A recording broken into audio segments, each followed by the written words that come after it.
শুনছো আমার কথা? কি হলো? আর এভাবে ঘুরে আছো কেন? I am really impressed. Please. তাহলে শেষেরটাই আগে স্পষ্ট করি, যাতে আপনি অনেকটাই নির্ভর থাকতে পারেন। অবশ্যই নির্ভর থাকার বিষয়টা কানিজ। ও কাজিন। I mean মিনারের কাজিন। হ্যালো আপু, আমি রাহা।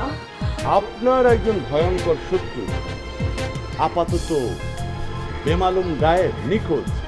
স্যার, তাতে আমার কোনো সমস্যা হচ্ছে না। তা হয়তো হচ্ছে না, কিন্তু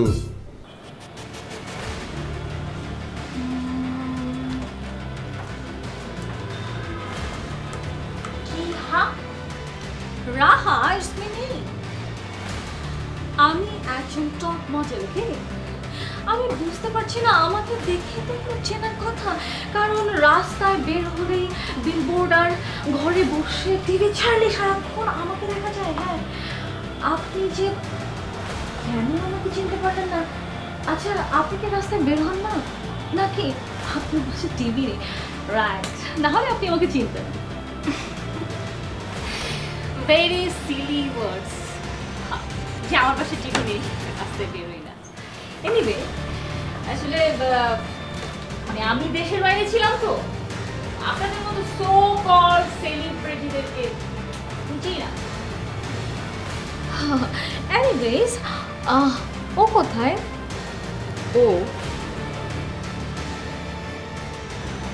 ওটা কি?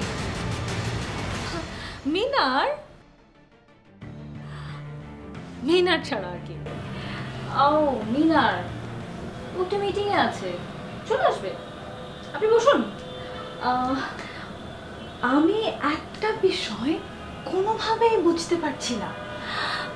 আমি মিনারের এত স্পেশাল কাছের মানুষ, সরি স্পেশাল ফ্রেন্ড, কিন্তু মিনার কখনোই আপনার কথা আমাকে বলেন।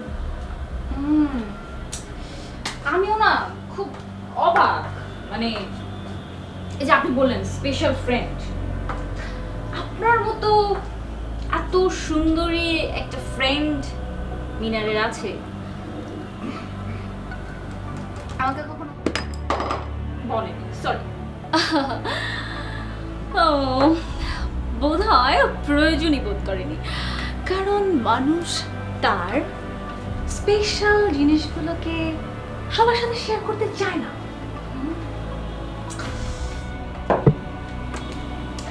একদম ঠিক বলেছি। আমার মনে হয় এই কারণেই আমার কথা মিনার আপনাকে বলেনি। বাই দ্য ওয়ে, একটু আগে আপনি বললেন আপনি দেশের বাহিরে ছিলেন। কোথায় ছিলেন? বাইরে ছিলাম, দেশের বাইরে, পড়াশোনার জন্য। আহা, সেটা তো আমি বুঝতেই পারছি, কিন্তু কোন দেশে ছিলেন?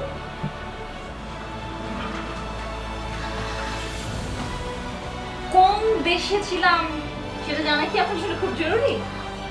জরুরি নয়, কিন্তু বাংলাদেশ ছাড়াও এমন কোন দেশ আছে যে দেশে এত ভালো বাংলা শেখানো হয়?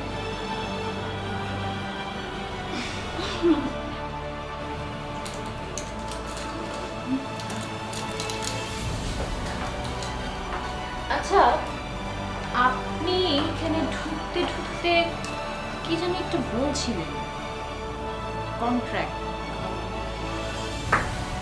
আপনার সাথে কি মিনারের আলাদা কোনো কন্ট্রাক্ট আছে নাকি? হোয়াট ডু ইউ মিন?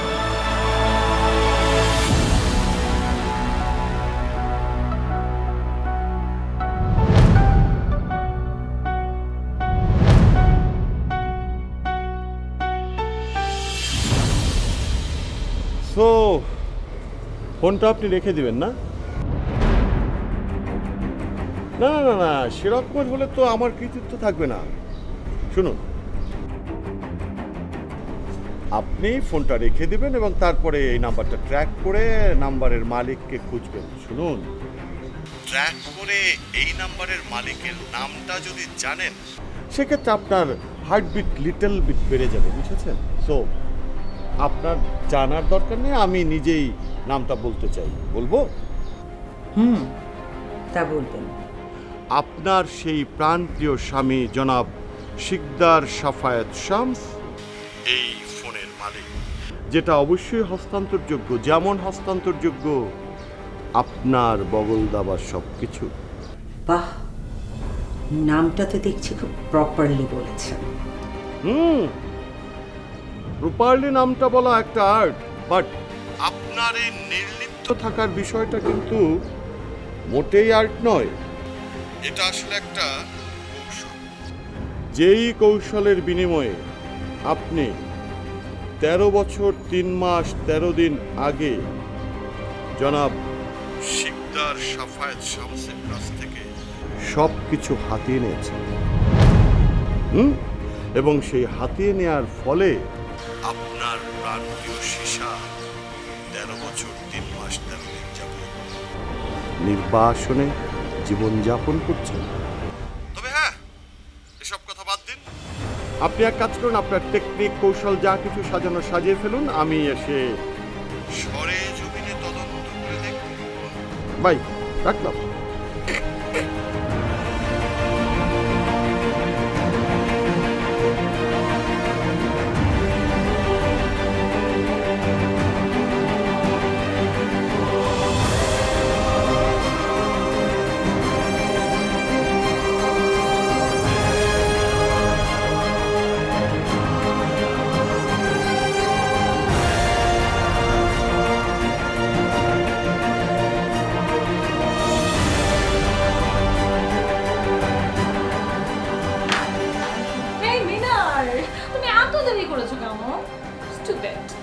আরে রাহাত, তুমি এই অসময়? আচ্ছা, পরিচয় করে দিই। ও হলো... যথেষ্ট হয়েছে, আমাদের পরিচয় পর্ব শেষ। না না, তারপরও আমার একটা দায়িত্ব আছে না। ও হচ্ছে Raha, she is a model. আর we are having a special friendship kind of. আর ও হলো কানিস, আমার মানে আমরা খুব ভালো বন্ধু। বন্ধু? কিন্তু উনি তো বললো যে উনি নাকি কি যেন দত্তা। ও ইয়েস, বাঘ দত্তা। হ্যাঁ, ইয়েস, শি ইজ রাইট। কেন, ভালো বন্ধু কি ফিয়ান্সি হতে পারে না? ও, আমি তো প্রথমে ভেবেছি কাজিন। কাজিন? কেন? আরে নাম শুনে উনি বললো যে ওনার নাম কানিস, আমি ভেবেছি যে ইংলিশে বোধহয় কাঁচা, তাই কাজিন বলতে যে কানিস বলে ফেলেছে। That was too funny.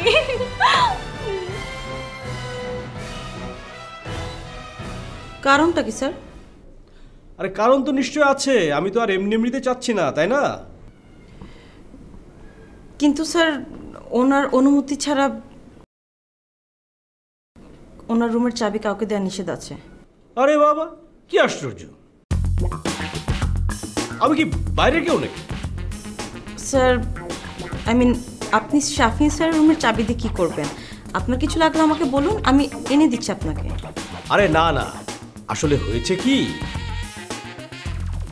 আজকে শাফিন স্যারের একটা বিশেষ দিন, ঠিক আছে? এই জন্য আমি চাচ্ছি কি, আমি স্যারকে একটা সারপ্রাইজ দেব, যাতে স্যার ক্যাবিনে ঢোকা মাত্রই সারপ্রাইজ দেখে সারপ্রাইজড হয়ে যায়, বুঝলা? বিশেষ দিন? স্যারের কি আজকে জন্মদিন নাকি? আরে কি বলো, জন্মদিন হতে যাবে কেন? জন্মদিন ছাড়া কি আর বিশেষ দিন হয় না? শোনো, মানুষ যত বড় হয় তার বিশেষ দিন তত বড় থাকে, ঠিক আছে? দাও, চাবিটা দাও, আমি ভেতরে গিয়ে সারপ্রাইজটা রেখে আসি। দাও। স্যার, তার চেয়ে একটা কাজ করি, আপনি আমাকে সারপ্রাইজটা দিয়ে দিন, আমি স্যারের কেবিনে যে রেখে আসি। ও শোনো তারা, তুমি যে একটা বলদ শ্রেণীর প্রাণী সেটা প্রতিদিন 2-3 বার করে প্রমাণ না করলেও চলবে। এই অফিসে সেটা সবাই জানে, বুঝতে পেরেছো? মানে কি স্যার? মানে আবার কি, আমি তোমাকে স্যারের দেয়া সারপ্রাইজটা আগে দেখিয়ে দিই, তাহলে কি সেটা টাটকা থাকবে? সেটা বাসি হয়ে যাবে না? আর তুমি কি চাও যে স্যারকে আমি একটা বাসি সারপ্রাইজ দিই? বলো, চাও? জি না। তাহলে দাও।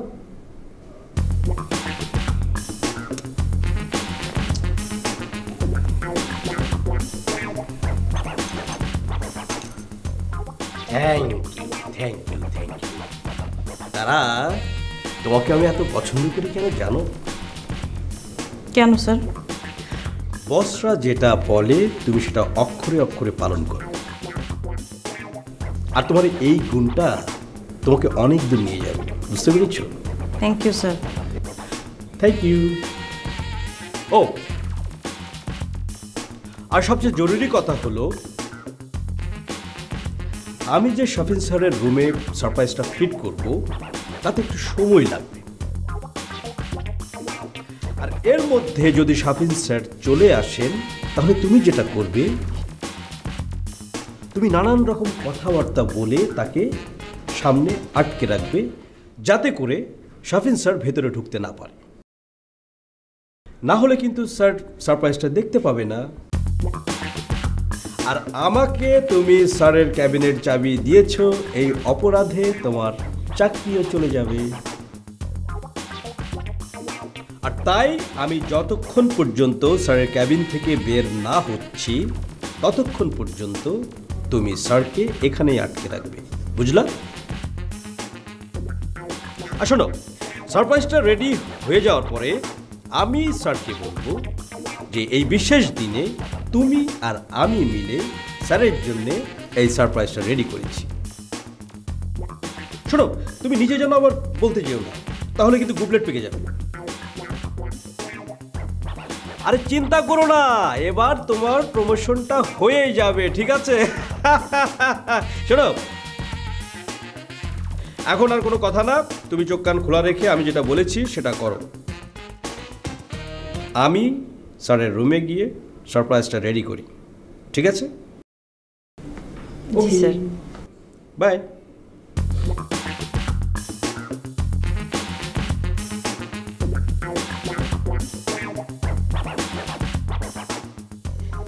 স্যার, সত্যি করে বলছি আমি কিচ্ছু জানি না। আমি তো ওই মেয়েটাকে সেদিন পাঠিয়েছিলাম অপেক্ষা করার জন্য, মানে তাকে এখানে বসতে বলেছিলাম আমি, কিন্তু আমি তো কাউকে কোনো চাবি দেইনি। কেন, কি হয়েছে স্যার? কোনো সমস্যা? কিছু হারিয়েছে?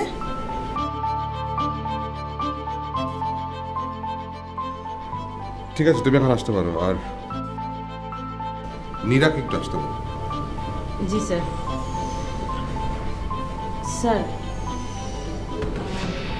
বলো। আপনি কি আজকে সকালে অফিসে ঢুকে কোনো সারপ্রাইজ পেয়েছেন? সারপ্রাইজ? কিসের? কিছু না স্যার, এমনি। আসি। আচ্ছা, এবার বলো, কেন এসেছিলে? কোনো প্রয়োজন? হ্যাঁ, একটা জরুরি কাজে। কিন্তু কেন, আমি কি তোমার কাছে সবসময় প্রয়োজনই আসি? না না, তা ঠিক না। মানে তুমি বলেছিলে না যে প্রয়োজন ছাড়া তুমি আসো না, তাই ভাবলাম কোনো একটা প্রয়োজনে তুমি এসছো। রাইট। হ্যাঁ,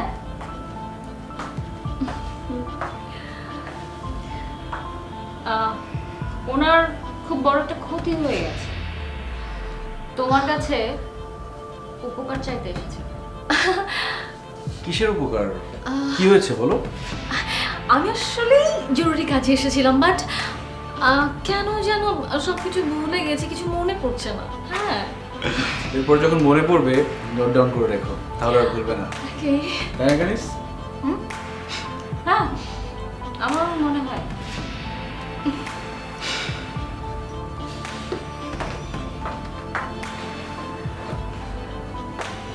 আমার মনে হয় এখন আমার যাওয়া উচিত। আমার সাথে না তোমার লাঞ্চে যাওয়ার কথা? কথা তো এমনই ছিল, কিন্তু এখন আর ইচ্ছে করছে না। আমি বাসায় গিয়ে রেস্ট নিই তার চেয়ে। আমার কাজ কিন্তু শেষ, বেরোতে পারতাম। ও মাই গড, তোমাদের আজকে লাঞ্চ টাইম ছিল, সো সুইট। না, কানিজের একটু মানে কিছু ব্যাপার নিয়ে একটু আপসেট ছিল, তাই ভাবলাম তুমিও আমাদের সাথে জয়েন করো না। আমি? হ্যাঁ, যদি তোমার কোনো আপত্তি না থাকে। না, আমার আপত্তি থাকবে কেন? বাট তোমাদের দুজনের মধ্যে আমি কাবাবি হাড্ডি হতে চাই না বাবা, আমি বরঞ্চ চাই। আমার মনে হয় কি, আপনারা কথা বলেন, ওর মনে হয় খুব গুরুত্বপূর্ণ একটা কাজ ছিল তোমার সাথে, সেটা সেরে নেই। তুমি কাজ শেষ হয়ে গেলে আমাকে ফোন করো।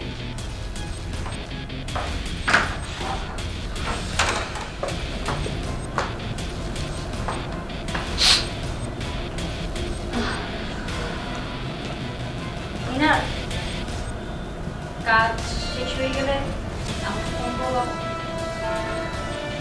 ওকে। মিনার, আমি আসলে কেন যে এখানে আজকে এসেছি আমি মনেই করতে পারছি না। আর তোমার এই আমার কাছে মনে হচ্ছে তোমার এই অবস্থায় আমার কথা হয়তো তুমি বুঝতেও পারবে না। সো আমি এখন যাই।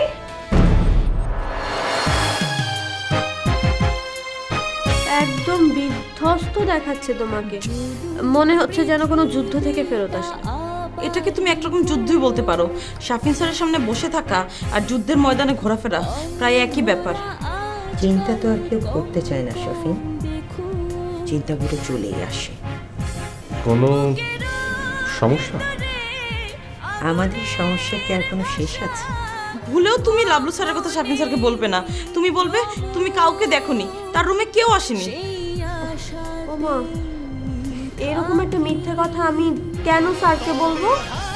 আমার জন্য, তোমার এই বন্ধুর জন্য, আমার ভালোর জন্য, প্লিজ। আশ্চর্য তারা, আমি তো কিছুই বুঝতে পারছি না।